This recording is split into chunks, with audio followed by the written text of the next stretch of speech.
You ask Tiger to calculate. This deals with linear inequalities with one unknown. The final result is u greater than -1/3. Let's solve it step by step. Isolate the u. Divide both sides by -3.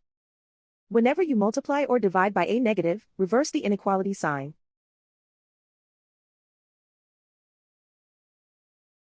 Cancel out the negatives.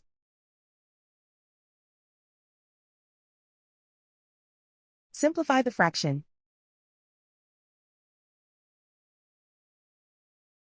Move the negative sign from the denominator to the numerator.